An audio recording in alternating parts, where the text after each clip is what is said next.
This Tulane, like I said, is so Jewish. Like, there's so much Judaism on campus. There's a lot of Judaism classes. The buildings are all named after different Jewish people who have donated, stuff like that. Like, it's a very Jewish campus. I hear my teammates complaining about their religion classes, and I'm just like, oh my God, this has come full circle. Holy cow, I know what my teammates felt like at BYU when I was like, why am I learning about this right now? Fredette for the lead. Yes! Fredette with the three. Bullseye! What a shot by Fredette! Time. The boy gave us more trays than He's got his J back, folks, and the eye of the tiger. This is From the Logo with Jimmer Fredette. Game on, Merry Christmas, Happy Holidays. Great to have all of you with us. I am Spencer Linton, he is Jimmer Fredette, and this is From the Logo. Always nice to have you with us for our deep range conversations about life inside and well beyond the world of sports. Jimmer, I know that we approach Christmas. We are down to the final days. Everything is decorated. Lights are twinkling. But are the presents all set under the tree? There are quite a few presents under the tree right now, none of which I have wrapped yet. So that's one thing. I'll get there. But I'll get there sometime in the 20s. You know what I mean? And that's just how it rolls. But there are plenty of presents on the tree because of the great Whitney. And things are going well, Spence. What are your thoughts? Just quickly, real and fake tree. I am all about the fake tree, Jimmer, and that might be sacrilege for you as a guy from the Northeast. I don't know if you were taking your family into the woods and chopping down a tree and that fresh pine smell, but for me, I can't handle the cleanup, dude. The cleanup of a real tree with the sap and just how messy it can get. And if you're not careful and you let it sit too long without enough water, it starts to stink in a bad way. So sign me up for the fake Christmas trees all day, every day. How do you feel about it? I've been a real Christmas tree my whole life. My parents got a real Christmas tree. We didn't have like a tall house. So it was like a small tree. But it was always real. The pine needles, the smell, all the things. Loved it. First 11 years of our marriage, real tree. Went out there. I didn't cut it down myself, but basically, like went to the farm and picked it out, did all the things. They were bigger trees. It was awesome. The last 2 years, we have gone fake, and I will never go back. You have seen the light. I have seen the light. It looks phenomenal. It always looks great. There's no needles. The cleanup is 4 seconds. The put up is 6 seconds. I mean, it is absolutely a game changer. I've come to the dark side with the fake tree, but I still do love the real tree and the people that are holding it down. It's just not us anymore. Congratulations, Jimmer. That's a huge step, especially for an upstate New York guy. Like that is a big ask, but I'm glad that you have now experienced how simple things can be. Come on, man. This is like going from a flip phone to a smartphone, right? Yeah, it is. I mean, it's been a great change. I'm not going to lie. Been a great change. So, yeah, everyone's probably upset at us, but we're both fake. Oh, there's probably some real truth to that. Yes, there is. That said, great to have again everyone with us for a loaded podcast. Our purpose here every time we get together is to, one, uplift, educate, and entertain, and do so with an array of topics centered on impactful moments, experiences, and decisions that have shaped the lives of Jimmer, myself, and our MVP guests. And we just hope all of you feel better after hanging out with us, which takes us to our opening tip-off, Jimmer. And here is your starting lineup, beginning with the future of the college football playoff. This has been a hot button topic for a few weeks now since conference championship weekend. And as we approach the CFP, we couldn't think of a better time to welcome our VIP guest, a quarterback of the Tulane Green Wave, Jake Retzlaff. He's got his team in a rematch with Ole Miss, and he's in the college football playoff, Jimmer. Man, well, what great timing, right? It's like we planned it or something to get Jake on this week. This is awesome. He's such a good dude. Obviously, was at BYU for a while and had a little bit of a difficult situation that we all understand, and was able to make his way to Tulane. And he's had an incredible year. They're obviously in the college football playoff. I mean, kudos to him for picking himself up and going out there and doing his thing and getting his team to the college football playoff. And obviously, we're all locked in. We've been watching him all year, and excited to have him on the pod so everyone can hear his story, how he got there, and what's going on in his life now. Yeah, why Tulane when everything did happen at BYU? And I love how open and honest he is, especially with us, Jimmer, about the difficulty of navigating a summer unlike any other that involved some heavy therapy and some opportunities that had arisen because his network was put together before BYU. It's just fascinating how it all came together. Can't wait to go in depth with Jake Retzlaff.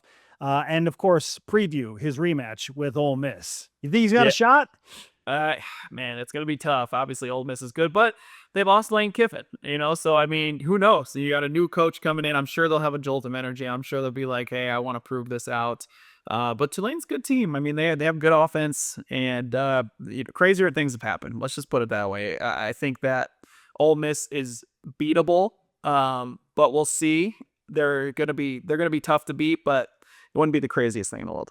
Tough to beat in Oxford, no doubt about it, in that rematch.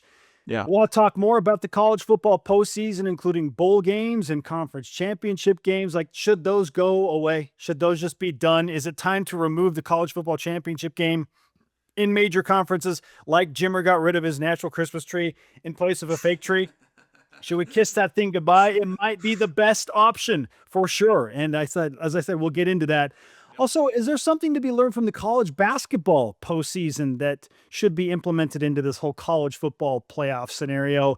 Yeah, we've set the table. Let's discuss. It's time for the early tray. 3 top-of-mind subjects to set the pace, get this conversation rolling. Jimmer, enough banter leading up to you ready to shoot? 3, 3, 3. Let's go. Let's go. Number 1, how in the world should we fix the college football postseason as it is currently constituted? The college football playoff features 12 teams. There are automatic bids for 5 conferences, the 5 highest ranked conference champions, which created for some real chaos this year because the ACC champion was Duke at 8-5, not ranked. They're left out, which gave 2 group of 5 conference champions in James Madison and the aforementioned Tulane the opportunity to get in, and left teams like Notre Dame and BYU out, Jimmer. So how would you fix the college football playoff postseason given everything that happened and how much debate and the litigation that now approaches because of how things played out? Yeah, it's a good question. It's a tough question. No matter what, someone's going to be upset. It doesn't matter what you do. If you put it to 16 teams, the 17th and 18th team are going to be like, well, we should have gotten in. And, that's just the way it's going to happen. Like, when you have a cutoff, people are going to be upset. It's just going to be a different type of team that's going to be upset, different fan base that's going to be upset. That being said, I do think that, if I was on the 8 train, but I'm now leaning more towards the 16 train. Yes. From what you have talked about, only because of all the things that have just happened, right? Like, the ACC championship chip didn't mean anything. Like, you won the ACC championship, you didn't get into the college football playoff. And I feel like that conference should get an automatic bid into the playoff, as well as others that should get into the playoff, right? And if you extend it to 16, it makes sense, as far as numbers are concerned. And, so I think that that's probably the easiest fix. The more interesting question to me is conference championship games. Okay. Are they going to go away, or are they going to stay? That for me is the number one thing right now. Well, I guess it depends on what team you are and which conference you play in. That was the biggest issue this year. Correct. When you take a team like Alabama, who was number 9, going against Georgia, number 3, and Alabama gets blown out by 21. BYU plays in the Big 12 championship. They get blown out by Texas Tech. But only one of those teams drops a spot. BYU dropped from 11 to 12. Alabama stayed at number 9. My question is why? Why? Yep. Like, 100%.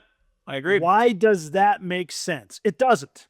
No. It doesn't make sense. They punished them for being in the conference championship game. When Miami was at home and they were doing nothing, they were able to move up in the rankings from a game when they played a top 4 team and lost, and they moved down. That hurt their ranking. So what I'm saying, I agree. And what I'm saying is, like, even if it wasn't BYU, obviously we're talking about BYU because we're BYU guys.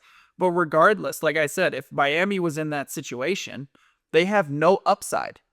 They only have downside if they were already in the college football playoff.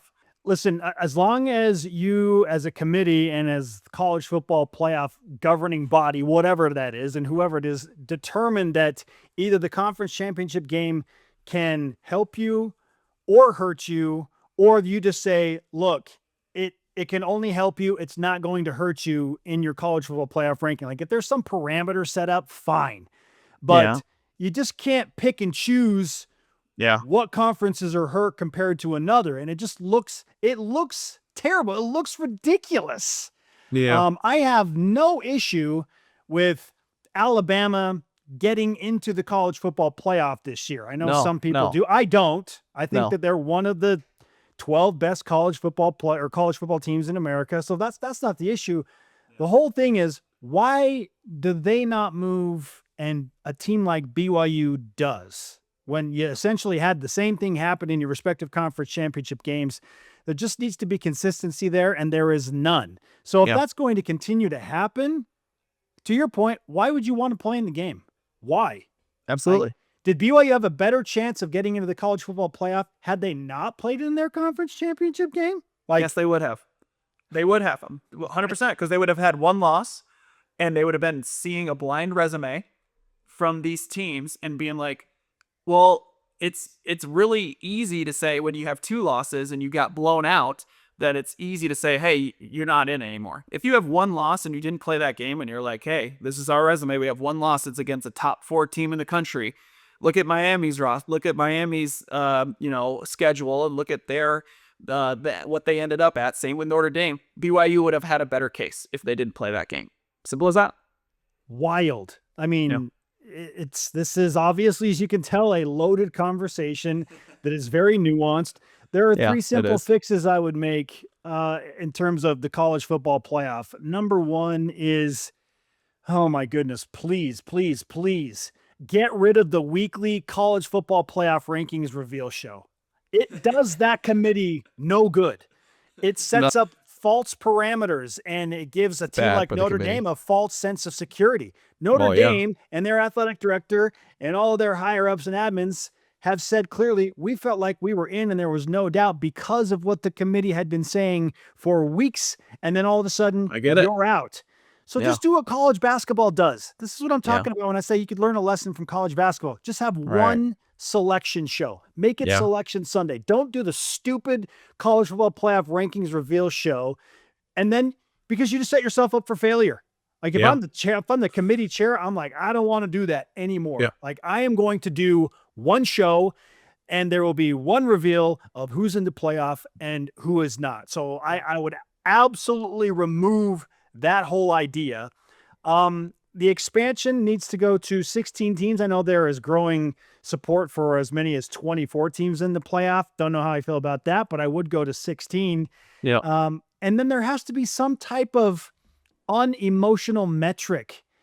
Basketball has the net ranking. Why doesn't college football have their own net ranking? Everything is so subjective based on what metrics you value the most. There needs to be one mostly inclusive, all-telling metric like the net for basketball, but for football, so that then the committee can lean heavily on that. And it's not emotion-based. It's just a formula. Like you look at it, you accept it. It is math. It has no emotion. You're either good or you're not based on that metric. So it's fascinating to me that they don't have that. It's mind-boggling, really, that they don't have that type of metric in play right now. I think you have to have one of those. You got to expand to 16 and stop doing the reveal show. Just do Selection Sunday. Can you tell I'm fired up about this? Okay, number 2. What do you feel is going to happen with the future of college football bowl games that are not tied into the college football playoff? Because when Notre Dame opted out, there was this growing idea of a revolution started by the Fighting Irish that the bowl games are going away. It's done. This is the beginning of the end. And Notre Dame is saying, look what we started. When in reality, it's if the SEC wants something done or not done, the SEC is the real driver here. But Notre Dame was the one to opt out, Jimmer. Yeah. So do you think that we are witnessing the end of other bowl games outside of the playoff? I don't think it's the end. I wouldn't say it's the end. There's a lot of teams that understand that they're not going to be in the college football playoff that want to go to these bowl games because it's money. It's money for their university. It's, an opportunity for these kids to go out and play again, just one more game, finish it off on a good note, have a good time, go to Hawaii, End the whatever season on a win. whatever it is, I think they're not going away. Now, I do think there are going to be people that opt out. Absolutely. I think there's going to be more big teams that are like, if we don't make it to the college football playoff, we are going to opt out and not play in some of those bowl games just because they're upset, right? Just because they're trying to prove a point, just because they're upset. So I do think that that's going to continue to happen, but the bowl games aren't going away. There's too much money. There's too much money involved, and these other teams need that money, and they want to play and they want to compete. And there's a lot of teams that are like, all right, we didn't make college football playoff. I want to still compete and win our last game. Like BYU and Georgia Tech, they want to play and they want to finish it off strong. So there's a lot of coaches, a lot of teams that are going to be still playing in these bowl games. But I do think there's going to be a few that'll continue to opt out.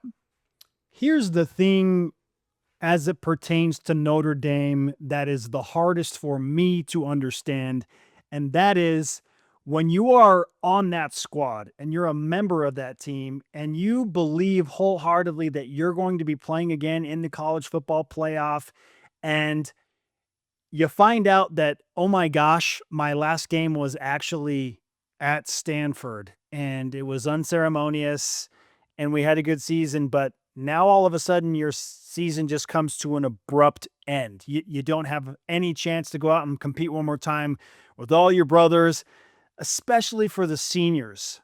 If I'm a senior at Notre Dame, you're probably feeling some peer pressure because you're looking around at your teammates and maybe a lot of them are like, nah, I'd rather not play. I'm going to declare for the draft. Like, I just don't feel like it. We got to send a message, let's revolutionize bowl games. Let's send a message to ESPN that you can't capitalize on our brand. You're not going to make millions of dollars on advertising because we're playing in a game that you sponsor. We feel like you're corrupt. I know why they did what they did. They made it very clear. Like, yeah, man. Forget you, ESPN. Forget you, corrupt college football playoff committee. You're not benefiting off of our brand. Trust me, I understand it. But part of me died a little bit inside for the seniors on that Notre Dame football team that will never have another opportunity to run out of a tunnel with their brothers wearing that iconic golden helmet to play in a game. And this idea that they're above the Pop-Tarts Bowl is just crazy to me. Crazy. It's changed sponsorships a number of times in the last 10 to 12 years. Notre Dame literally has played in this bowl game before, just under a different name. So these fans that are in my mention saying, we're above it. Like, you can have fun in your gimmicky bowl game. You've played in this game and you lost in it the last time you played in it.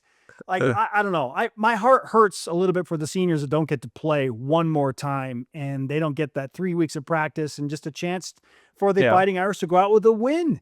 But they clearly feel like they have way more to lose than potentially gain by playing, in their minds, a meaningless bowl game against BYU. I don't know. That's really tough for me. And I know you're a competitor. Like, how do you overcome that if you're a senior and it's just like, oh wait, your season's over. Sorry. Yeah, it's interesting because I've been in the situations when you're playing in basketball tournaments, like at 3x3.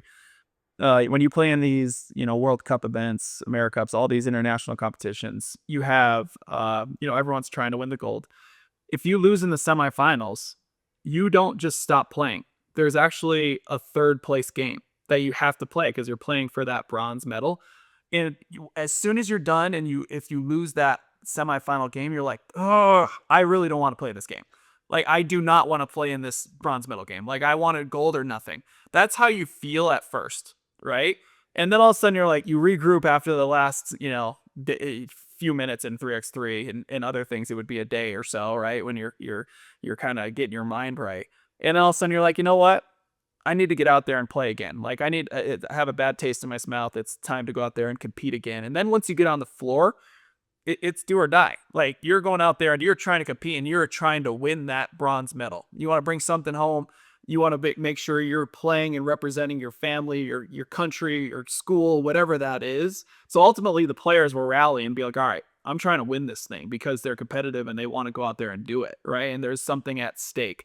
So I think the players, if you feel bad for the players, some of them at first will probably be will be like, oh, I don't want to play in that either. And then they'll be like, man, I'm watching these games and I'm not competing. Like all these teams are competing and I'm not. And that's going to have a bad taste in some of these players' mouths for sure. So I feel bad for them that they don't get another opportunity to play in some of these other schools that may be opting out. But it's all about, trying to stick it to ESPN and some of these, the CFP and all that stuff. But ultimately, I think players want to compete. I'll say this to close out, and I kind of alluded to it earlier, that Notre Dame feels like they are the initial flame in this revolutionary fire. But if we are being honest, the fact that Vanderbilt and Texas of the SEC didn't get into the college football playoff, that to me is what's actually going to push the college football playoff to do something different and expand, or potentially get rid of conference championship games. Like, if there's significant change, yeah, Notre Dame will wave the flag and say, look what we did. To me, it is what the SEC wants, and they will get. So if it goes to 16, I'm looking at Greg Sankey, the commissioner of the SEC, and saying, okay, it's because you and the real powers that be have pushed this thing into something different. It's going to be interesting to see how quickly this may change over the next few months, because they were at a standstill for a while and staying at 12. Is there any chance this thing doesn't expand now? I'd be shocked if it doesn't. No, it'll expand. It'll absolutely expand. 100%. Okay. Number 3, Jimmer, as we close out the opening trade, this is an opportunity to make an addendum or reverse course, man. Got a lot of feedback. Gosh. Reverse course on something we discussed last podcast, and that is the greatest Christmas movie ever. You laid out your top 3. Yeah. I gave a few of my favorites, White Christmas at the top of the list. But then, as you mentioned, a lot of people offered feedback, some fired up, some a little more tactful, but there are a lot of great Christmas movies. Are you sticking with your original top 3, or did you forget one and you want to make a change? I'm absolutely sticking with my top 3, and I don't care what anyone says. Frosty the Snowman is a number 3 top Christmas movie in my opinion. All right, it's just the way it works. So you got Frosty, we got Elf, we got Home Alone. I am not leaving those 3. It is what it is. Now we have a list of good competitors that I do like, that I understand and I get it, but I am absolutely not changing. It's hard for me once I get to like number 3. I really, really feel strongly about the nostalgia and the family element involved with the movie White Christmas. That's not going away from me. But, I mean, Home Alone and Elf, classics. But there are some others. The one there's great ones that probably sneaks into my top 3, I could be convinced to maybe push Elf or Home Alone out and replace it with this movie, is Miracle on 34th Street, the 1994 edition. It's a remake of a classic, and there are some incredibly powerful images and moments in that movie where especially Santa Claus is speaking with the deaf girl and doing the sign language. And you come to find out when they made that movie, the actor, I believe his name is Richard Attenborough, he didn't tell the little girl that he could sign. So the little girl and her mom didn't know until they rolled the camera. So that reaction was genuine. I love that. I love that little tidbit. Details like that. Yeah, sure. So that one's heartfelt. We had some people pining for the Santa Claus and the Holiday with Jude Law and Cameron Diaz. My wife Kate loves Winslet. the Holiday. Yes. Yeah. Muppet Christmas Carol is an interesting one as well. A Christmas Story. National Lampoon's Christmas Vacation. We had some people that were very loud about that one, Jimmer. I mean, I get it. It's absolutely amazing. You just have to watch it on TBS though, right? You can't watch the real thing. But if you watch it on TBS, it's a phenomenal show. I do love that one. It's great. Christmas Story, I can't get on board with. I'm sorry. I don't love that. I do not like that show. I am so sorry. They had the 24-hour, on TNT or whatever it was, Christmas Story, where it just played for 24 hours straight. and I have nightmares from that thing. Could not do it, so I'm not with you on that one. Rudolph the Red-Nosed Reindeer, Charlie Brown Christmas, love them both. We watched it last night with my son. The Grinch, obviously we mentioned that before. There's some great ones out there. I'm not leaving my top 3, but there's some good competitors, like I There said. you go. All right. The addendum that didn't turn out to be an addendum. Fair Not for enough. me. The early tray from the logo, as always. Let's take our first break. When we come back, Jake Retzlaff takes on the full court press. How does the Tulane quarterback feel about the college football playoff and a second chance against Ole Miss to try and advance in the most decorated football tournament at the collegiate level maybe ever? Jake Retzlaff on the way on From the Logo. If you or your business are looking to reach a wide audience, From the Logo with Jimmer Fredette will help you reach your goals. Whether you're interested in title sponsorship, segment sponsorship, or product placement on the podcast, email us at jimmerftl@gmail.com and let us help you shoot your shot. From the Logo is back, and it is time for the full court press with our VIP guest. He is headed to the college football playoff, formerly a standout at BYU, now crushing it for the Tulane Green Wave, where he has his team in a rematch in the CFP with Ole Miss. Welcome back, quarterback Jake Retzlaff. Jake, welcome, brother. Thanks, guys. Appreciate you guys having me on. All right. Obviously, BYU Jew took on a personality of its own in Provo. So what's the new nickname or catchphrase in New Orleans, if there is one, Jake? I think the only one that can compete, BYU is incredible, but the only one that can compete is probably Bayou Jew, which is pretty sweet. Obviously, down here in Louisiana, that one's pretty great. Tulane has long been Jew Lane because there's actually a high population of Jews here. It's probably the majority here in a religious aspect. There's been a couple though. There's been Jew Breeze, which is fun. There's been That is good. I don't know. There's a couple that flow back and forth, but I think my favorite is Bayou Jew for sure. Bayou Jew. I don't mind Jew Orleans as well. I think that could work. It's not bad. Okay, Spence, you That's just not made bad. that made that off the spot. There you go, Spence. I love it. Man, it's so Yeah. great to have you on, Jake. We appreciate you. First, how's Company Burger? I've seen you talk about it, and I see you put it on the Instagram like a couple days ago. I lived in New Orleans for a year.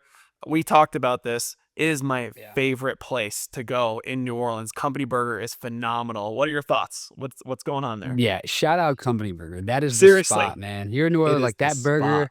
I like there was a point like when I first got here, especially like early in the season or like fall camp, where I'd go out and if I could get a time to go get a burger, me and Javion White, our nickel, we would Yeah. go get a burger. And so like we were testing them from around the city and we were going back and forth. And once we got to Company Burger, man, that was the standard and nothing Was it? else met that. And so Yep. like Company Burger is the spot, man.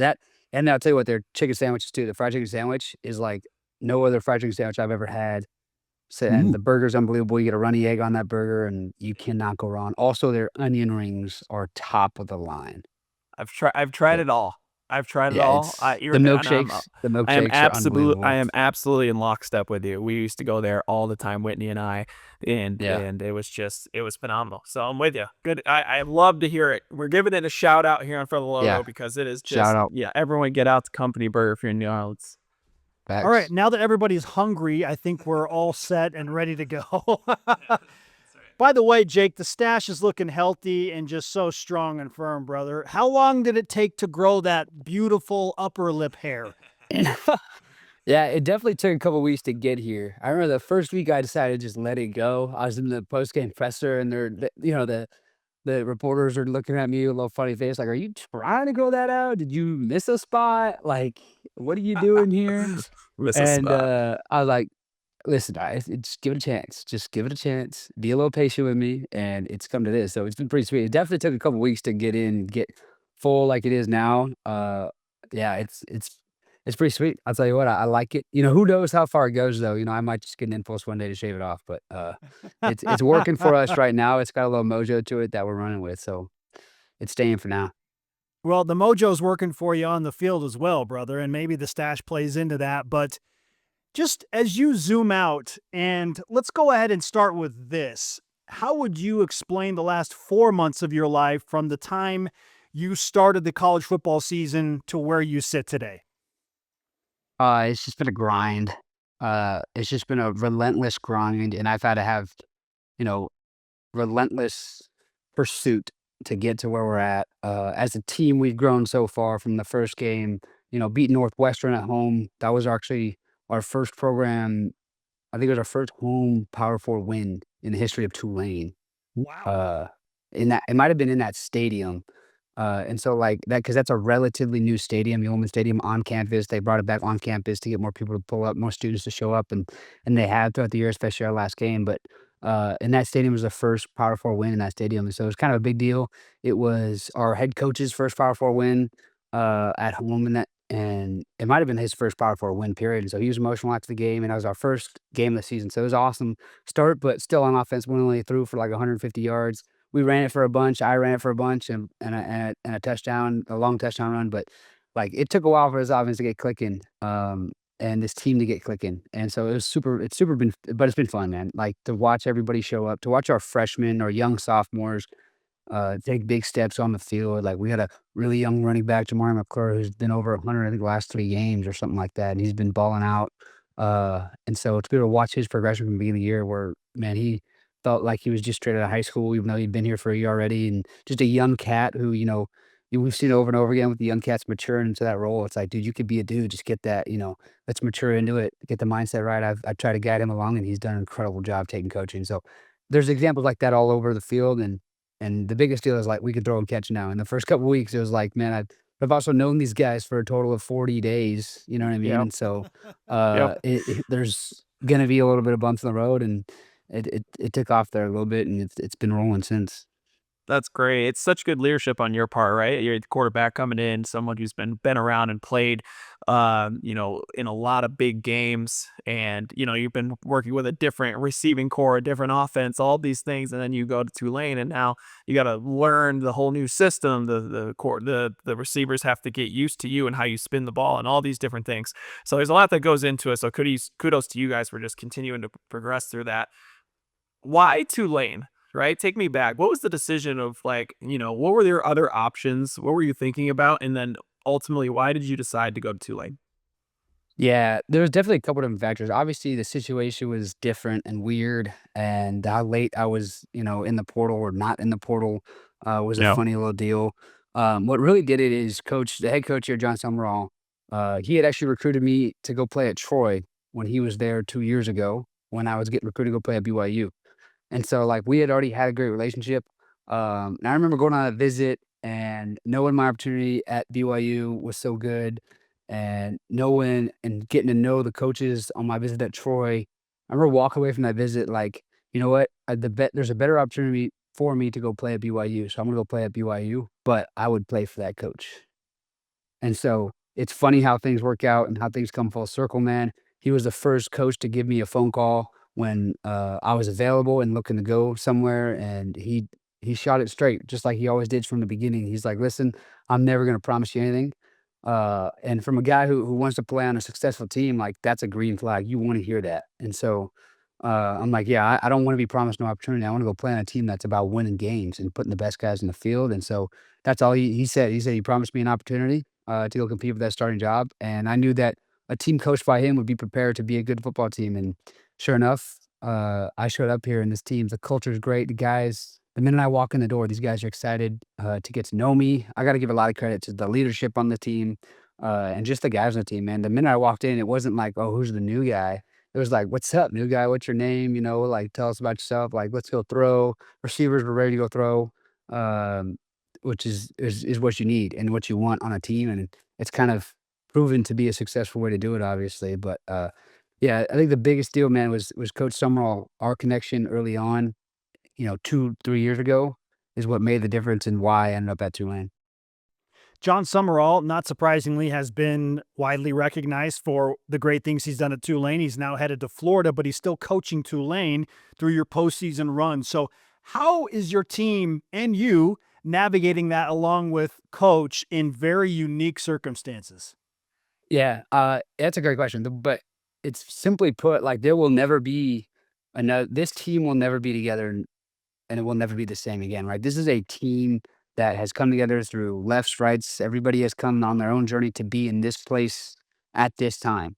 So this team will never be again, no matter what coaching change happens, because players are seniors, graduate, transfer in, transfer out. So when you recognize the fact that that is the case, where this is a once in a lifetime, once in an opportunity team, like basically you just forget about everything that's to come and you just grind for what is right now. We know like this is an unusual scenario where the coach is headed to another school. But like for us seniors, we're all headed somewhere else on our next journey, right? But we wouldn't play any different because that's true. And so I think that we've kind of adopted a similar mentality where, yeah, he might be going somewhere else. He might be working two jobs right now. In fact, he is working two jobs right now, but like he's with us. So let's ride. Like, let's go. We all love him as a man, as a coach. He's been inspirational for all of us. I don't know if I've ever been in a building where like everybody's favorite coach is the head coach, like, is him. Like, it's hard to find. Everybody usually got their close relationship with their position coach or with whatever coach, like, he is the majority favorite coach in the building, and so it made it pretty easy, and on top of that, like, we had a players meeting when all the news broke before coach even talked to us, before we even had a meeting with him and the AD and all this, like, we had a players only meeting that was called by our captains and our leadership committee, and we said, "Listen, like, we are the the men in the arena, like, we are the guys on the field making the plays. We're making the tackles, we're throwing and catching the touchdowns, we're making the block, we're doing all these things, like, so what the coaches are doing? Like, let's go do this for each other right now. Like, let's go be a team together because, like we're saying, this team will never be again, and regardless of what happens after this, everybody's gonna benefit from us winning more ball games. And that's the truth. Like nobody is gonna, not have as good of an opportunity when you win more games. It doesn't work like that. You win high tide raises all ships. I said that in the meeting, like, and so we've kind of taken that head on and been like, yeah, we're just gonna go out as strong as we possibly can because this Tulane football team will never happen again. And so let's Yeah. go. It's ultimately about the players, like you said, right? Like you're playing for each other. The coaches can rally you. They can kind of, get you prepared. They can put the X's and O's, but it's about the players going out and executing, playing for each other, playing hard and going out and wanting to do it right together. So I Yeah. love that perspective from you guys, bringing yourselves together during that time. And I love that he's coaching. I love that you guys want him to be there. I love that he's coaching you through the playoff. On the flip side, against your opponent, Ole Miss, Coach Kiffin is not coaching, Yeah. the rest of the season, which is an interesting, dynamic, right? One coach is going to, somewhere and they're actually coaching the playoffs still. The other is not. What are you guys' thoughts about Ole Miss and about their situation and a little bit about the team? Yeah, the game is we talked about this earlier, the game is branded, Tulane versus no lane, because they got no Lane Kiffin. But yeah, it's definitely It's gonna great. be So an good. interesting deal seeing the way they play and stuff like that. Ultimately, to like the PR answer to you would be like, we're preparing to play whoever shows up on that field. What they do is doesn't have very much to do with us. But it'll be interesting to see how that plays out and what they do, right? Because if I'm in their locker room, you'd hope, that as a player on their team, their leadership is doing the same thing where it's like, whatever happens, like, let's play. Like, this is our team. This is a player's team. And like, we believe that at Tulane. We believe this is a player led program. Like, that has been said more in the last couple of weeks than ever has because of the whole coaching carousel. But that's been true, especially later as this team has grown together. So it'll be interesting to see, like, do they have that? And that'll make them stronger. And if they don't, then maybe there's a crack in their foundation and, it shows up on game day. We'll see, but like I said, it's gonna be important for us to get off the bus, get off the plane this time. Last time we didn't, frankly. We kinda got humbled pretty quickly. We just won a pretty emotional game the week before. The Duke game at home versus a quarterback who played, at Tulane last year. So there's a little bit of a hangover game that those things happen. But it's gonna be important for us to get over the conference championship win, have this bye week to kind of reset, and then get after it next week and get after those guys and show them, what Tulane football is because we can do a lot more damage than we did last time we played these guys. We actually ran the ball pretty effectively last time we played against these guys, so we might lean into that more. And who knows, might cut it loose a little more, let those receivers run on them. Tulane quarterback Jake Retzlaff is on from the logo. I'm glad you pointed out that Duke win. A win over the ACC champion Duke Blue Devils, no Yeah. less, which is crazy in this day and age that the ACC champion is not in the college football playoff. But yet here you are, Jake, a rematch against Ole Miss. And yeah, you're a clear underdog, but what do you feel like will be different this go around? And how do you feel your team is different for this second matchup? Yeah, I think this team that I'm lucky enough to be a part of is a completely different team from, week 4 in the season. And I think most teams in the country are. And we've grown, obviously, we've stepped up to the plate in every way, and that's why we won the conference and we beat teams like Duke early on in the year that we didn't know were gonna be conference champs. And same with like a team like Northwestern that we beat earlier, like I talked about earlier. Like that team went on and became bowl eligible.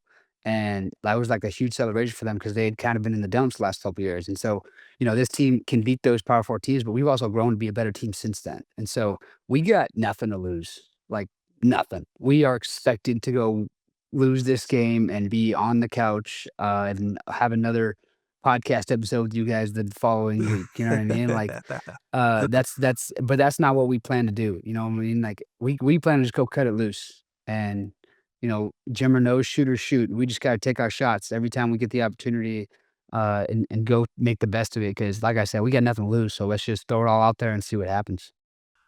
A team that has nothing to lose is very dangerous. That's what I do know, right? When you have that mindset, that underdog mindset, where you're just coming in and you're just throwing haymakers, right? And you're just, hey, this is what we're going to do. We are not scared. We are ready to go out there and play. That is a dangerous place to be. That old Miss is talking about that for sure. But you guys have the talent, and you got the receiving core, obviously yourself, who can sling it. You guys got a great team. So I'm excited to watch the matchup. Take me back to, the UTSA loss, okay? What was the mindset at that point, right? Like, obviously at that point you lose a game, you're like, man, I don't know if we're going to be able to make the playoff. Everyone's opportunity, you just want to make the playoff. That's what it is. You want to be in the dance. At that point, what was the mindset? How did you guys regroup at that point to get yourselves to where you are now? Yeah, I think one of the coolest things we've done all season was done leading up to that Memphis game, right? We played Memphis, which is they were the team that were put in the college football playoff. They Yeah. were the team that was Yeah. slotted in there, right? They were ranked. If it had started that week, they were the team that was in. And frankly, we straight up had our back against the wall. Couldn't lose. We could not lose. If we lost, that was it. Because this team is so talented, and this team has had the mentalities like since early on, even before I got here, and now that I'm here, it's been embraced so much. Like we were gonna go compete for a conference championship, and that's the mindset this program has been for the last 4 years. That's why we've been in it for 4 years in a row, right? And we've won it. I think 2 out of the last 3. I think is the last time I won it was 2 years ago, and so like for us to like have that mentality, like we knew that losing was not an option at Memphis. But we also knew it was a good football team, right? They beat Arkansas earlier in the year on a crazy ending at the end of the game. We knew they were talented, but we knew what was in our building at the same time. And the moment that I think, if I had to point to a moment in the season that's been maybe the most special in the way the team kind of felt, kids talk about aura, right? Aura these days. Like there was an aura felt, a vibe felt on the field at Memphis. It wasn't during the game, it was 24 hours prior. And coach had switched up our schedule. Usually we get off a plane, go straight to the hotel and get straight to like, you usually go put your bags up in your room, come down dinner, and the night starts where you have a couple meetings, a team meeting and whatnot. And instead, we dropped our stuff off at the hotel, got back on the buses, and went right to the stadium. And what was super cool about this, man, is like to be in the place, it was exactly 24 hours before kickoff. And my favorite part of it was as like athletes and who go through the grind that we go through, college athletes, which are now these days more like professional athletes than ever, like we're always around each other, but we're never just hanging out. Like, and that's what's valuable about, the before the season stuff. And that's the part that I kind of missed with this team is like, in the summer, they all went and had the pool parties with each other and went out to get food and all that stuff. I didn't get that opportunity. And so this was special because I felt like for the first time in a long time, since before before the season, maybe before fall camp, it felt like the guys were out there just hanging out with each other on the field before the game. Like we were just kind of taking in the sight, so it wouldn't be our first time seeing it. Gave us a chance to go see the locker room, whatever. But we were all out on the field just hanging out, and it was like loose. There was no stress. We didn't have a meeting to get to. We didn't have a lift to worry about. We didn't, need to go get taped or get treatment. Like we were just there, and that we were just so present.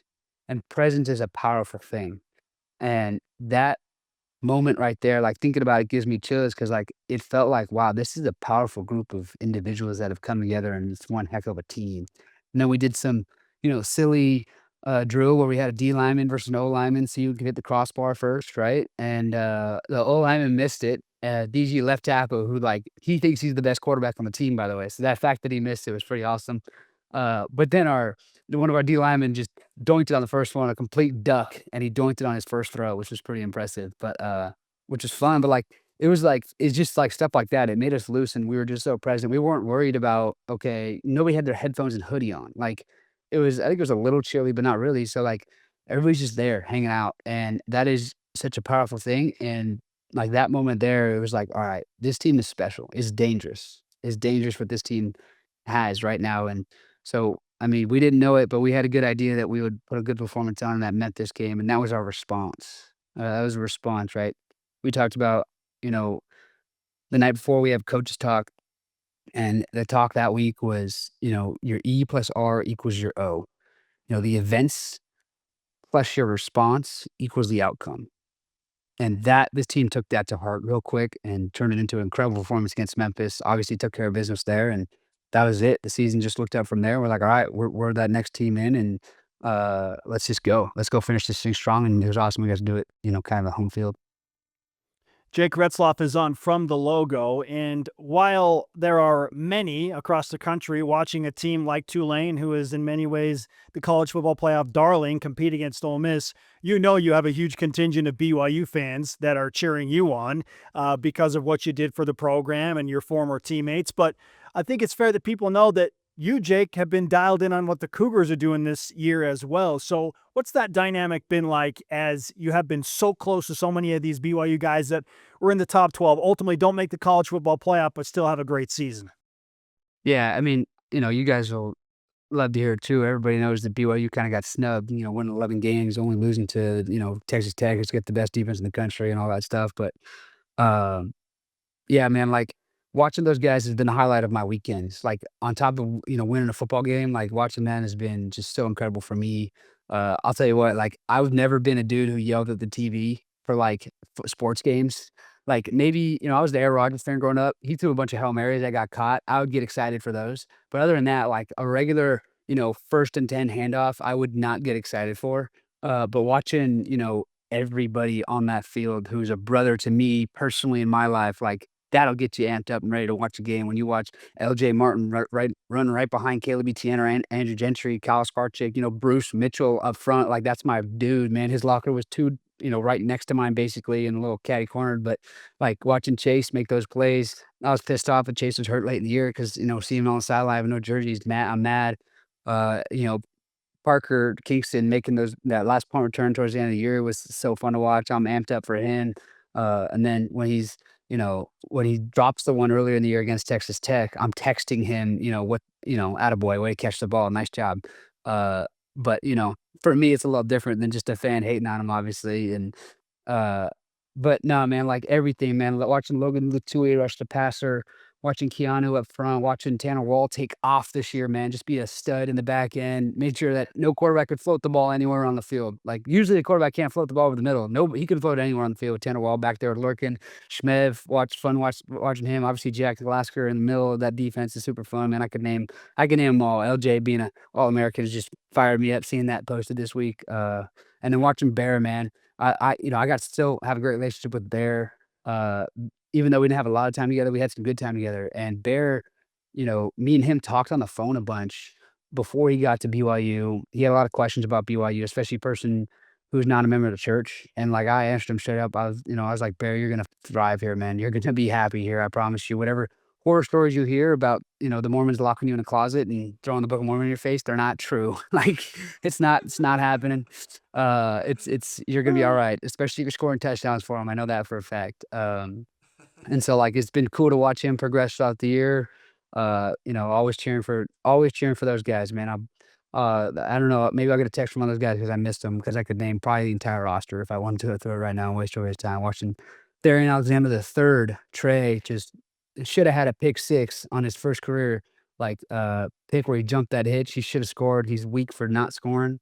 And I hope he sees this, and he's gonna agree with me too. Me and Trey would he was my roommate when he first got to BYU, and so me and him got pretty close early on.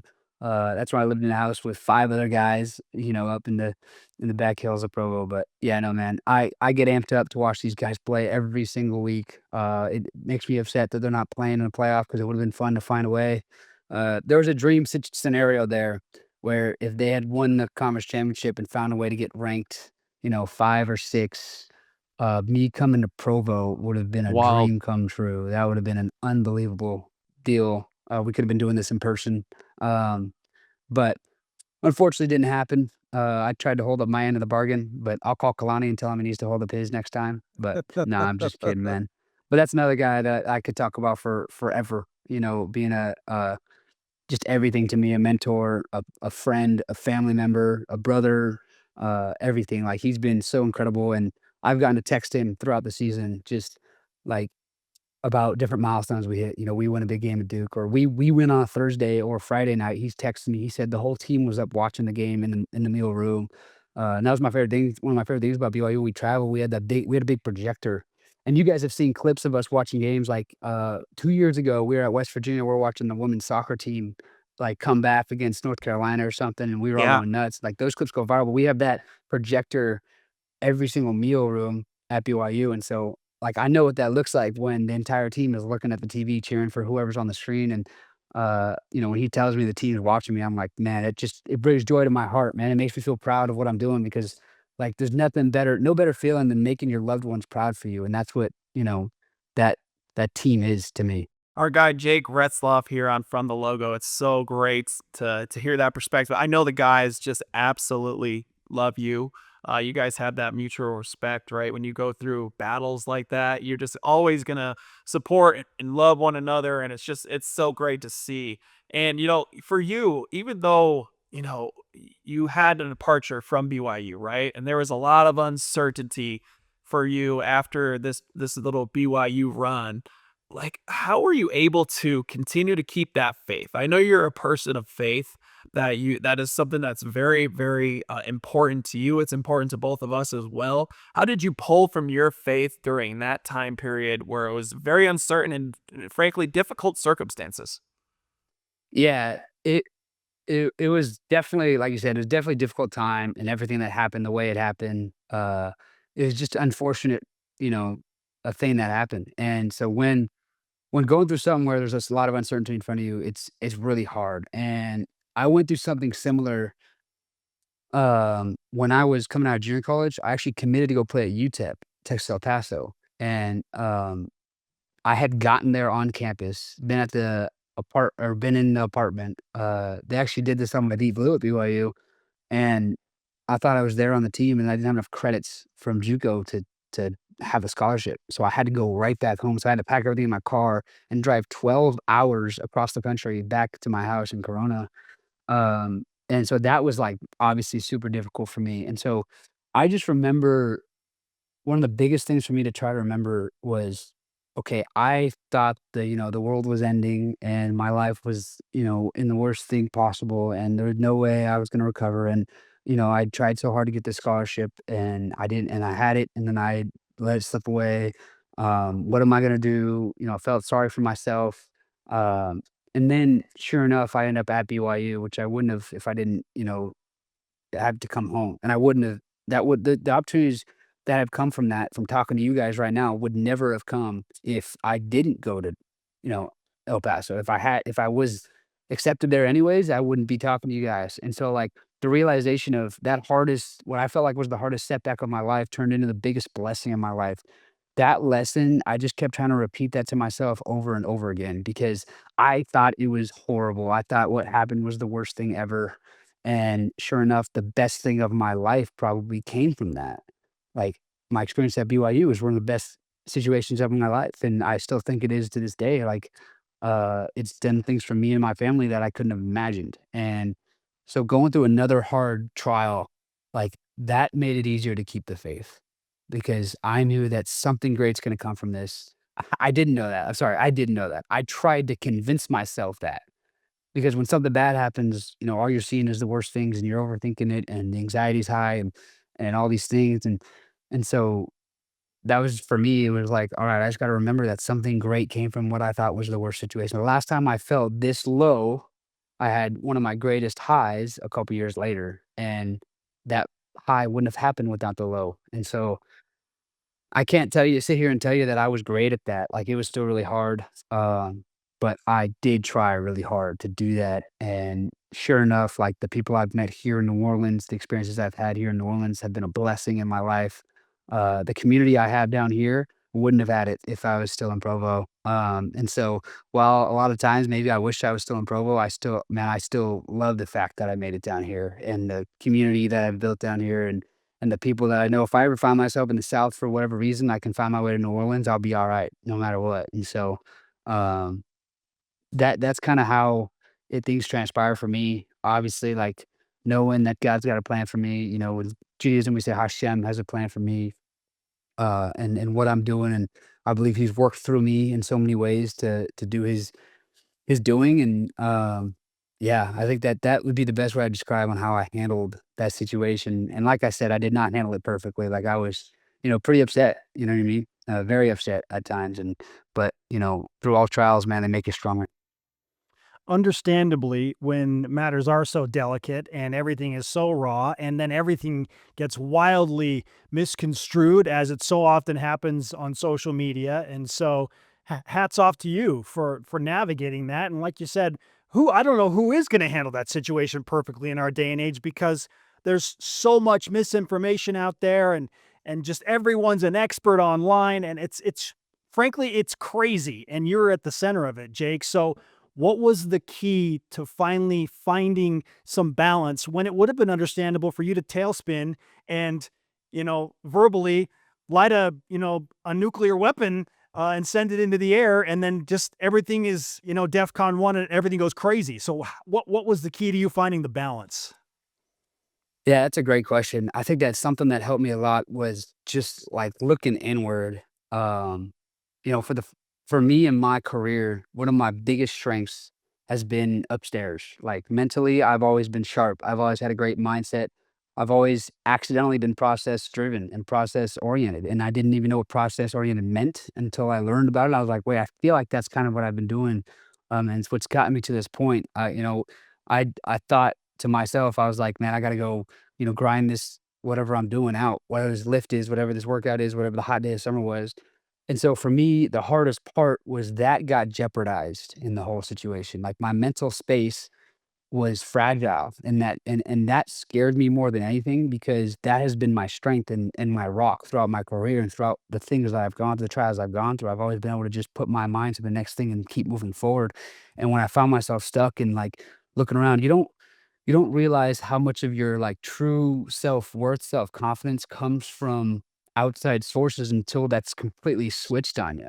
Right? You could tell yourself all day, like, yeah, I have true self-confidence, when in reality you're just saying, yeah, I'm a great quarterback because these four media outlets said I'm a great quarterback, and those 30 comments agreed with that, so I must be a great quarterback. Like, that's what so many people do, and that's what Nick Saban calls the poison, right? And it's really hard to avoid the poison. Everybody gets affected by it one way or another.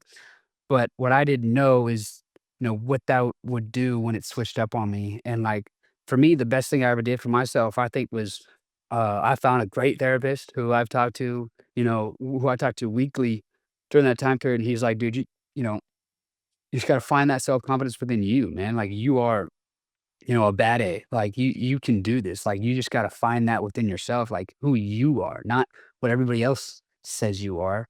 Because there was a lot of bad things said about who I was that were, like you said, anybody could write anything on social media and post it, and even worse, they could hide behind a no profile picture and no name on the account. And so, like, that's where things get dangerous, and people say things that are completely out of whack, but people will get a lot of likes on and stuff like that, and a lot of, comments or whatever. And so, like, for me, that was the deal, is like, I got to look inward.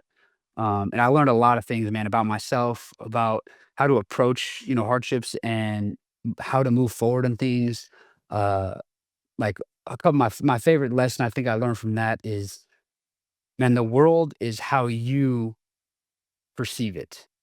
Like, your experience and your reality is how you feel about what's going on. It isn't like it's got little to do with what's actually going on and so much more to do with how you perceive of what's going on. It's the old fashioned glass half full, glass half empty. Like, I got a glass half full of water. Let's go. Like I could have less or versus man, where'd the other half of this cup of water go? Like though that mindset has been so powerful for me when anything, now minor compared to the, how what I went through, like comes up is man, it's like, you know what, we're gonna be fine, we're gonna keep moving forward. I'm gonna be okay. We got tomorrow. We're gonna be all right. I throw interception on this drive.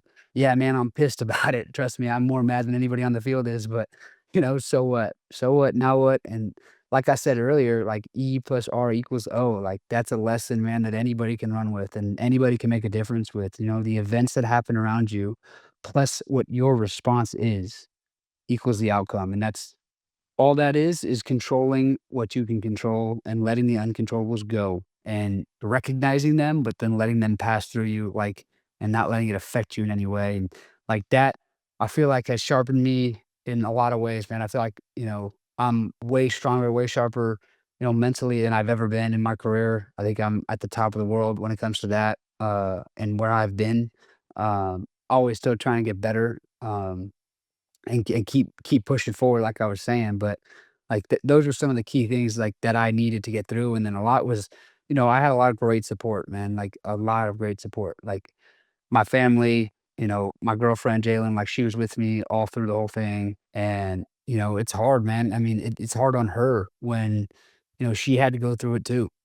She was hearing all these horrible things, like, she had to deal with that too, and that's pretty bad like, crappy, like, she didn't deserve any of that, bro. She's been an unbelievable person, an unbelievable, like, representation of herself, of her family, of the university, of all these things, and, like, she is getting thrown in there's plenty of hate going her way also. I mean, like, I had to deal with, athletes, we learn to deal with hate. Every time I see those, like, commercials, they have commercials now, NCAA does about, like, don't hate on the players or something. If you lose money gambling, don't blame them and go curse at them or something. And I just laugh at that because I'm like, yeah, you guys think that the commercial is gonna do anything? Like, we've already trained ourselves to deal with that.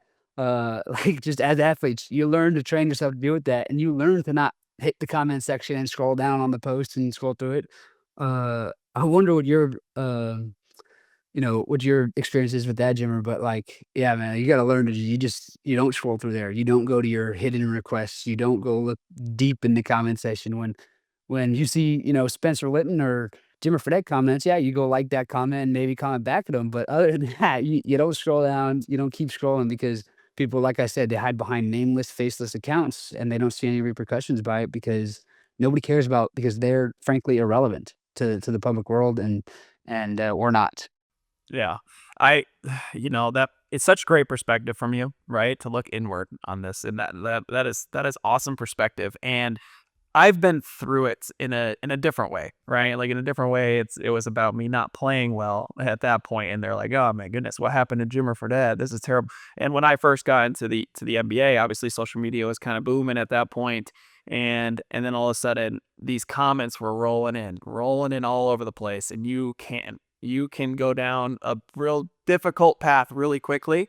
And honestly, for me, like you said, I could handle it better, but like Whitney, my family, when they read it, it was much more difficult for Oh, them. yeah. I had to tell Much, my mom, like, "Go private on all social media, yes, stop reading articles," like, they can just yes. put whatever out there that they wanna put out there. You can't give any energy to it. That's exactly right, and we had to learn it the hard way sometimes. You go through and they're like, "All right, you know what? I need to stop this. It's not good for me. It's not good for the health. It's not good for any of us to be able to do that." Because, like you said, anybody can say anything out there in social media, and it's definitely difficult. So I understand completely. I've been through that part of it, and it's not an easy situation. Last thing to put a bow on this part right here.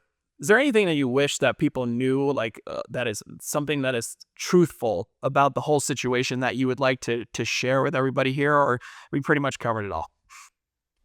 Uh, that's a great question. Uh, I don't know that I would say that one, like, I loved my time at BYU, man, like, I loved it. Like, there's so much highs, man, like, watching, our guys go make plays on the field now. It brings me a lot of joy. But like when I was there, like all the highs of that high, winning the Oklahoma State game with no time on the clock, throwing that ball to Darius and him making a couple guys miss to score, like that gives me chills thinking about it now. Like I know a lot of people out there will give them the same feeling. Um, just all of the things that happened there, man, like it just blessed my life, like I said, in so many different ways. The program, Coach Kalani, the fact that it was a kind of a story that he might go to Penn State this year. Like I was like, BYU, please pull your head out of where and do not let this guy go anywhere. Like, We were all uh, saying it, Jake. We were all yeah, saying it. We said, yeah, can't let him and leave. it's kind of ridiculous that it got to that point, anyways. But it is, it happened how it happened. But yeah, no, I can't thank them for the opportunity enough. For what they did for me, you know what I mean? And nothing's given. So I wasn't, I didn't get inherently deserve any more than I got, whether I thought it or not, and whether many other people thought it or not. Um, but yeah, no, I don't think I got anything more than that to say. Just like I appreciate it so much. And like the cool thing has been this BYU support throughout my journey here at Tulane. Like Spencer, you said that you were impressed with the way I left. Like, man, I'm kind of impressed with the way I left. Like, because I've gotten so much love and support since the way I did it.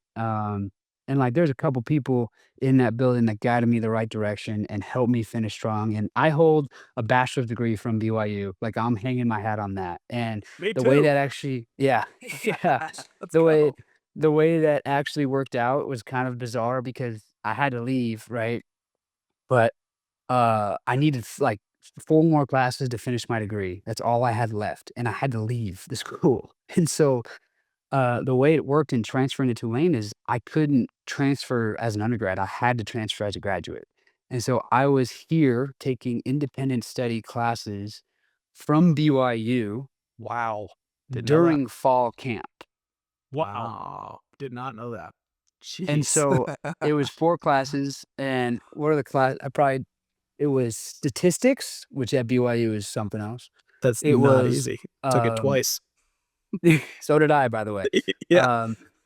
Yeah, so I should have passed it the first time, obviously. But and then it was, I want to say I was taking exercise physiology, kinesiology, and biomechanics, and the last Easy one, path.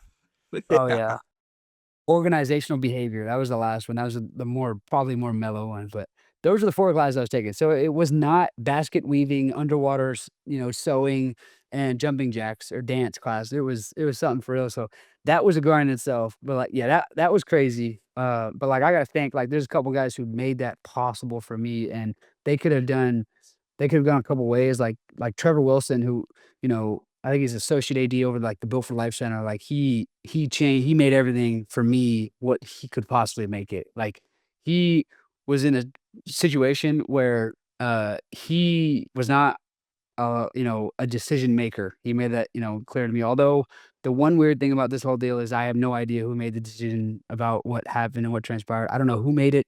It's kind of a nameless, faceless person to me.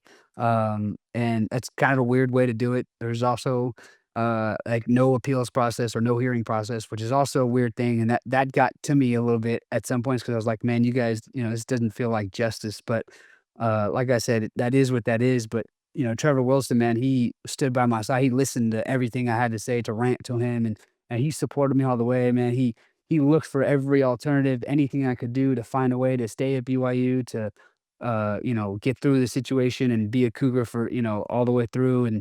And ultimately, obviously, it didn't work out. But man, he opened every door and closet and trap door and everything he could to make it work. And he's the reason, like, I got my bachelor's from BYU. Like, he made it possible for me to get that independent study classes. He was in constant contact with the school, with the professors who were in that situation, and they took responsibility to help me get that degree, and, like, that changed everything and made it possible for me to be on the field this year, period. Because, like, at BYU, I was easily eligible because I was so close to my degree, but as a lot of people know, unfortunately, BYU doesn't transfer well other places. Like, no school is happily taking the living profits class, like as a gen ed. As Like they're as not an taking that as a science class, So like as much as Mark Ogletree made that class so fun for me, Professor Ogletree, who I also played slow pitch softball with, and won an intramural slow pitch softball championship with. Um, Like, he made that class fun, but yeah, like, and so Trevor Wilson made that happen. Brian, all Brian Santiago wanted to do was see me fly, and so trying to do that, but, like, those guys, man, they made a difference at the end there when, it because it came to witching hour, and unfortunately, the timing of everything is the worst part about everything, right? The when everything happened made it so stressful. Happening in July is crazy because, once the realization hit was like, "Listen, if" BYU goes to a certain amount of games, like, I can't stay here because this is my senior season. I gotta go play 12 games or as many as I can in a season, in order to show, like, I'm on the field and to go to the NFL and take the next step to the next level. And so, like, man, I tell you what, I think it's kinda obvious if it was a lot more lenient, which I was kind of expecting it to be, and it was 1 or 2 games, I'd still be wearing the Y on my chest, but it turned out to be that 7 number, and, like, I was like, "You guys are" like, it's like, when they told me it was gonna be, near that much, like, at least 6, I was like, "What are we doing here?" Like, it didn't make sense to me. Obviously, like I said, I don't know who made the decision. I don't know how that process even works because I was not let in on any of it. But like, the 7 was interesting because they told me at least half, and then can you guess what the 7th game of the season was? It's Utah. Utah. Yeah, Utah. exactly. So that was funny that they said, "Yeah, I got 1 more of those," but regardless, yeah, like, I'd like to shout those guys out, man. Those guys helped me out a lot, and everybody in that academic center on the football side of things, Jason Ayu, Sandy, Ray, and, Tavana, who was over the quarterbacks a lot, and, like, all the Jim, Hamlin, like, all those guys, they helped me get that degree, and that's a powerful degree in my eyes, and I'm proud to have that degree. I got the digital copy. I think the actual one's in Provo because I know it's the Provo apartment, but yeah, so I'm blessed for that, there's no doubt. Just your average summer for Jake Retzlaff as we recap the few Unfortunately. exciting things that happened. You got your bachelor's degree while this was happening with all the legal matters waiting to resolve. And you probably have to start looking for another school, but maybe there's a chance you come back to BYU. Like, there's so much to unpack there, Jake. So again, I double down on what I said, man. Like, it is unbelievable that you were able to maintain amidst all of this. And then when the ruling happens, you go to Tulane and you just crush it. So hats off to you, man. Bachelor's degree and everything you went through. When again, you could have become a bitter, angry person and driven that into the ground, but you just chose a different path. And I can't say enough about how much we respect you and how much we admire your decision to learn from all of it and just go and make the most of it, man. Again, tip of the cap to you. Yeah, man, there's a lot of things we can do. We can move mountains if we come together. Putting divides between us is the root of all evil. So that's kind of what came down to it is like, man, if I just embrace, the people around me, and the people who choose to be embraced by me, then like we're gonna make some real difference in what we're doing, and we're gonna do a lot of positive things. Like burning bridges never did anything good for anybody. Closing, I didn't want to close my door to BYU ever. Like, did I feel like maybe they closed it to me? Yeah, probably, but I wasn't gonna close my door, especially to the people at BYU, because that's what it's truly about. It's about the people that I got to experience there, the family that I had there.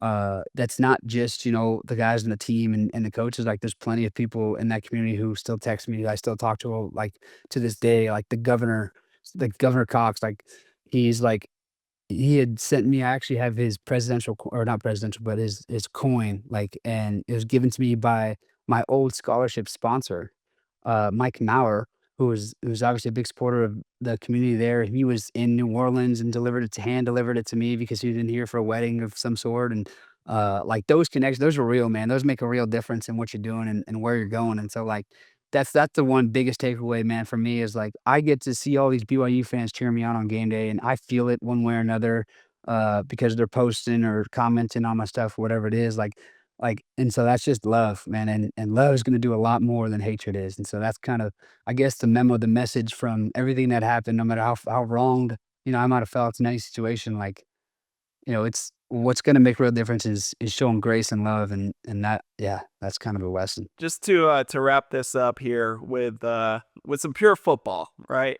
Yeah, let's do it. I want to hear 3 keys for Tulane that they need to do in order to beat Ole Miss in the college football playoff in the first round? I am excited to hear this. What do we got? 3 keys.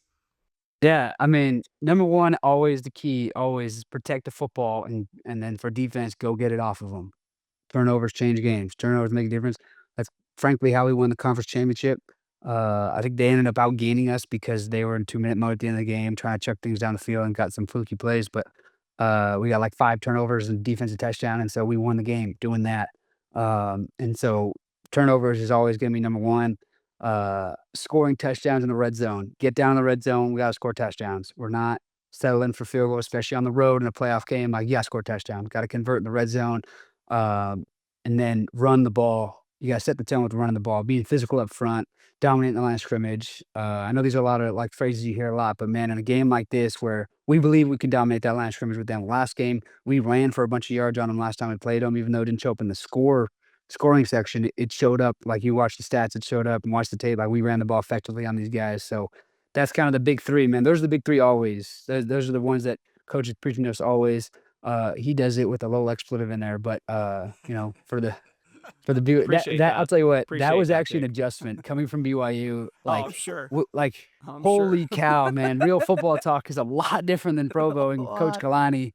A Like, lot oh different. my gosh, like it's unbelievable the way they let him fly it out here. And it took me by surprise. I'm like, That's great. wow, man, I didn't really, I kind of appreciated the calm nature of the BYU speak, the fetches Oh and yeah. The the flips. The the flips. flips and all that stuff. That stuff, it grows on you after a while. First you think it's ridiculous, and then it grows on you after a while. And then when you switch right back to the dogs, man, they're just like, wow, coach, you didn't need to do it like that, but you did. So, but yeah, no, anyways, but protect the flipping ball and score flipping touchdowns is the plan. There we go. Let's go. So glad you confirmed that real football talk still happens and that there is no teaching of the Living Prophets class at Tulane. Like, I think Unfortunately, no. Unfortunately, there's not. There's actually kind of funny. There's Tulane, like I said, is so Jewish. Like, there's so much Judaism on campus. There's a lot of Judaism classes. The buildings are all named after different Jewish people who have donated, stuff like that. Like, it's a very Jewish campus.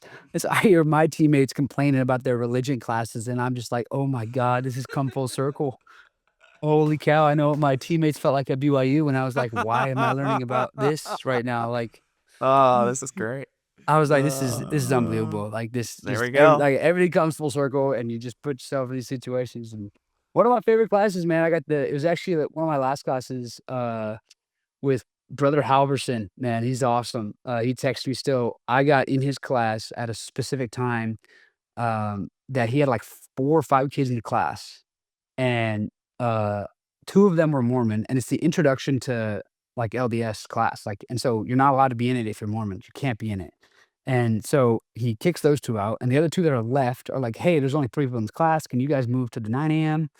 And, or it was at the 9, I think he was moving to the 10 AM, and they're all like, "Oh, yeah, that's easy for us." And I was like, "Bro, I have a 10 AM class. It's every single day of your class." He's like, I was like, "What do you want me to do?" He's like, "How about we just meet in my office, like, one-on-one, and let's just go through the coursework, and let's just talk and do it." And that was might be my favorite class. Shout out Brother Halverson, Bro Hal is what he goes by. Like, he made that a fun experience, man. We just talked shop the whole time. At some points felt like a podcast, not gonna lie to you, but maybe we should have put mics in front of us.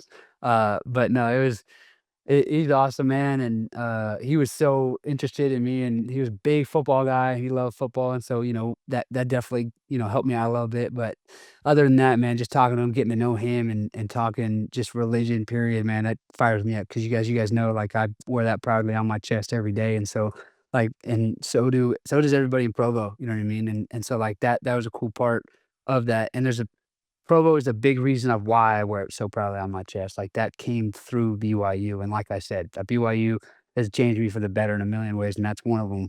Has made me more and more proud every day to be who I am.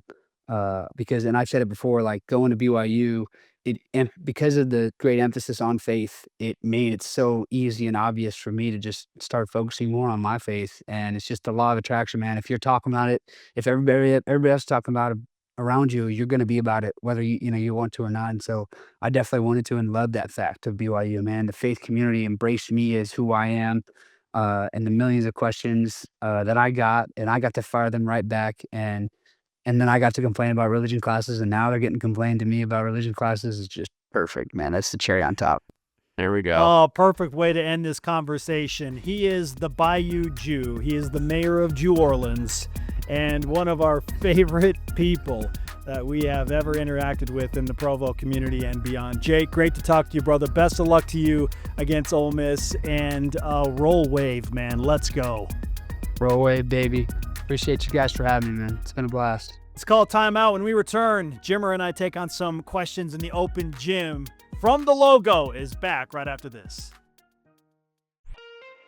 If you or your business are looking to reach a wide audience, From the Logo with Jimmer Fredette will help you reach your goals. Whether you're interested in title sponsorship, segment sponsorship, or product placement on the podcast, email us at jimmerftl@gmail.com and let us help you shoot your shot. From the Logo rolls on. And at this portion of the show, we open it up to our listeners and viewers for your submitted comments and questions from social media straight to us at JimmerFTL on Instagram, X, TikTok, and certainly on YouTube. The first comment today, Jimmer, comes in from at Lance Garvin 6424, who comments on YouTube, quote, BYU fan here, but also an Eric Weddle fan. Absolute class act. And this was a great interview. Why do you think people love Eric Weddle so much, Jimmer? Because he's real. Like, he is who he is, right? Like, you get what you see. And he is a class act. He plays hard on the field, but he's always a good sport afterwards. Like, people talked about him getting up, being able to talk with John Beck after a tough loss, understanding that it's difficult. He's a competitor, but he also understands the human aspect of things. And he's just a great player too. Like, people resonate towards people who are great players. They play as hard as they can. You can tell that they do. They're competing. They want to win every single second, but then afterwards they're gracious. And that's Eric Weddle. And he was so fun to talk to. If you haven't checked out the episode, make sure you go back and check it out because it was a fun interview. He had so many great insights. The Super Bowl story was hilarious and just an awesome dude. So that's why people love him. I really appreciated how open he was about his faith and converting to being a full-time follower of Jesus Christ and how that impacted his life as a father and as a husband and now as a football coach and beyond. Really, really cool stuff. And one of the several reasons I love doing this podcast is hearing what makes people motivated and why faith is such an important aspect in their individual, unique lives. And it's the tie that binds. Super, super cool to always hear those stories. It's awesome. Yeah, I loved it. I loved every second of it. And he's just he's a good dude. And like I said, go check out that episode because it was fire. Like, he crushed it. And yeah, can't say much else about him. Okay, second comment coming in from at Finn Easley 518. This also a submission from YouTube. And this is kind of a continuation of the idea of unretiring and going back to play professional football. They say, quote, now let Philip Rivers do the same. Philip Rivers is a grandfather. He is a grandpa. He is 44 years old, almost retired 5 years. And the Indianapolis Colts called because each of their two starting or potential starting quarterbacks are injured and unavailable. So they call a guy who at one point, not too long ago, was playing for the Colts. They ask him to return and play, and he just about beats the Seattle Seahawks in his opening game. They lose ultimately by 2 points, but Jimmer, the whole situation there was must-see television with 44-year-old Philip Rivers getting back in the saddle. Man, that's such a cool story. Like, everyone wants Eric to do it too now. They're like, hey, you need to come back and help us win a championship because he's already done it once. Why not do it again? It is incredible. 44 years old. The guy comes out slinging it. You know, he is an absolute competitor. The guy just loves playing football. You can just tell it's just joy on his face, just smiling, talking trash, doing all the things that Philip Rivers does, the infamous Philip Rivers stories. So it's fun to see. I absolutely just love it. As a competitor who is retired, it makes me want to come out of retirement and play, right? Like, goodness gracious, all these guys are doing it and they're going and doing great things. So, I mean, I'm excited to see how he progresses. Like, I'm sure that he is so sore right now. Like, he was all smiles during that game, but right now he is hurting. I know that for a fact. 44 years old, taking the beating like that and just being ready. But he's probably loving it too. Secretly, he's like, man, I miss this soreness because, I used to feel like that all the time. So it's fun to see, and we'll see how he goes. I mean, hopefully you can help him get to the playoffs. It's going to be tough now, but it's fun to watch him play.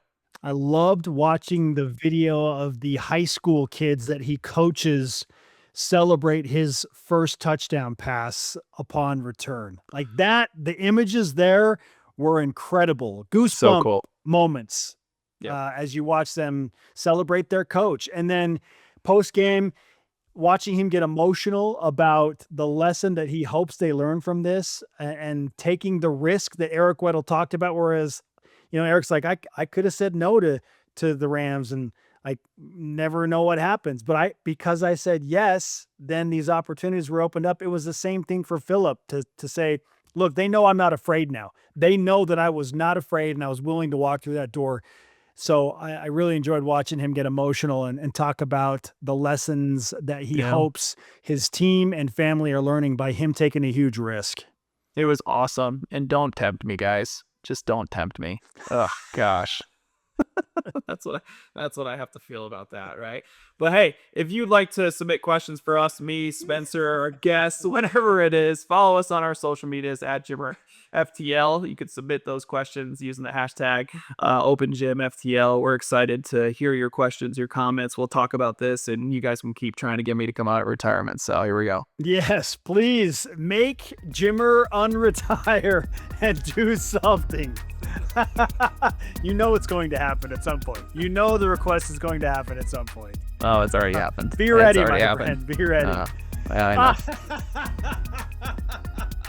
Of course it has. The 3x3 update is next. Jimmer getting real with the From the Logo update next. Stay with us. If you or your business are looking to reach a wide audience, From the Logo with Jimmer Fredette will help you reach your goals. Whether you're interested in title sponsorship, segment sponsorship, or product placement on the podcast, email us at jimmerftl@gmail.com and let us help you shoot your shot. From the Logo moves into the final quarter. It is time for our USA Basketball 3x3 World Update presented by Wilner and O'Reilly. Just call Kelly at Wilner and O'Reilly, an immigration law expert and friend of the show. WilnerO'Reilly.com. All right, GM Jimmer, let's do this. You've got the latest on the drive to gold in 2028 from the 3x3 teams working hard across the globe, plus maybe some weekly insight into a nuance of the game or a rule, wherever Jimmer wants to take this thing. So, GM Jimmer, where would you like to start the 3x3 conversation this week? And does it begin with you are unretiring and joining the team? Not yet. Doesn't bring I'm going to wait until 2028 for that. Like Okay. that is because that's Olympic time, right? That's when you want to come out. We're going to talk about, this is the off season. So we just had our last tournament. We talked about the AmeriCup last time. We won it, obviously. Awesome way to end the season.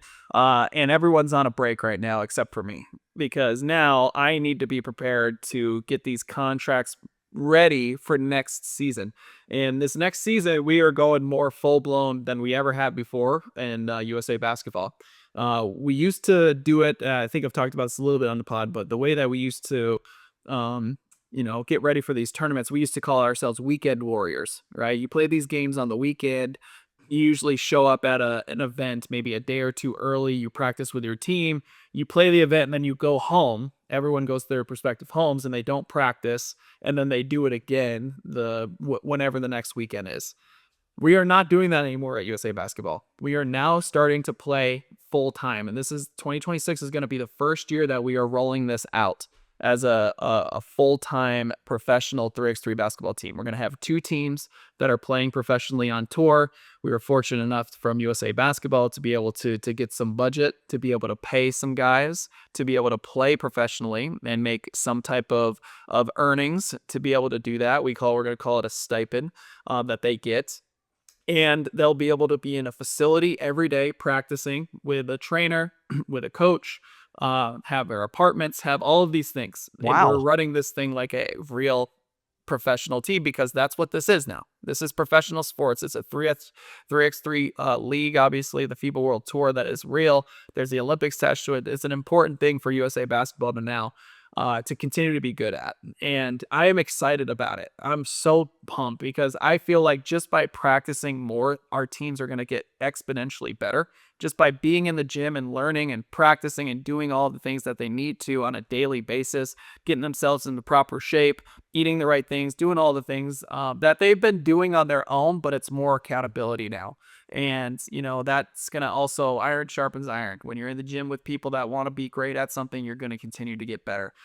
So it's the first year we're rolling it out. So I am now getting these contracts ready with Jay Demings, the director of 3x3 basketball, both on the men and women's side. He's working with Elena Deladon on the women's side to do this. He's working with me on the men's side.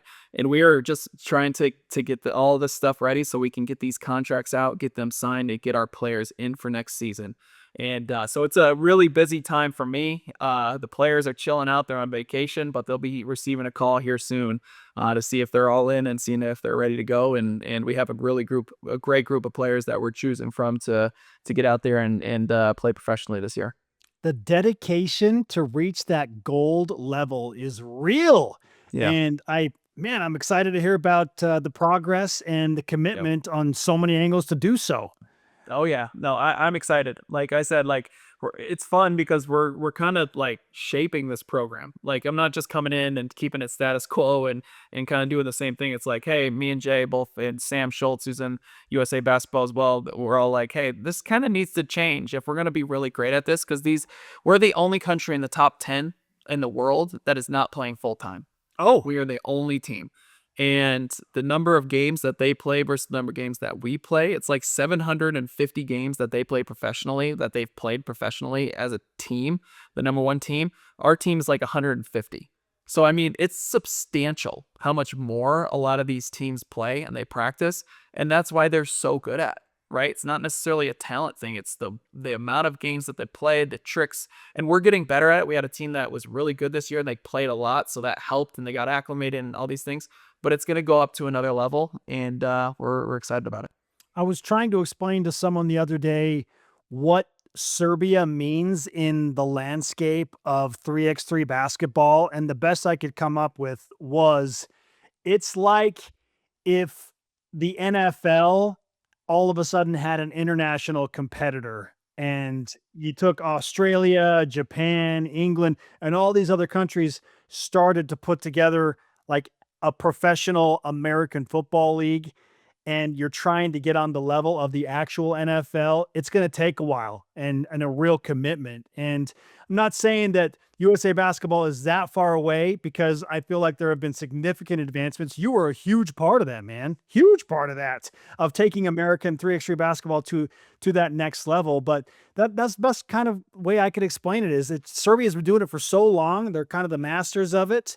And you can correct me if I'm wrong, but like you got to have that experience. You got to be able to play as much as they are and be as consistent as they are to hope to try and knock them off the pedestal. Yeah, for sure. They're known as the number one 3x3 country in the world. They won the World Tour final this year. They're really good. They're very consistent. They win a ton of tournaments, and they're continuing to be good. And they have some youth players that are good that are coming up, right? And they're going to keep that pipeline going. So 3x3 is in their blood. They love it. Jokic plays it, in the off season, like everyone plays it. They think it's kind of their sport. So it's up to these other countries to come in and kind of to do it. And there's other countries that are really good and will continue to get good, but it's not the same pipeline that necessarily Serbia has. Sometimes there's a group that's really good. Now we want to create that pipeline where it's like, no matter what, we are always going to be good because we have people coming in that are younger and they're just kind of filtering up. That's the program that we want to build, and we're getting there. in the spirit of the Olympics, it would be nice to have the Americans knock off in basketball the Serbians, but like the Miracle on Ice back in 1980, Russia dominated, and then America came and stole the gold. Like, let's do that in 2028.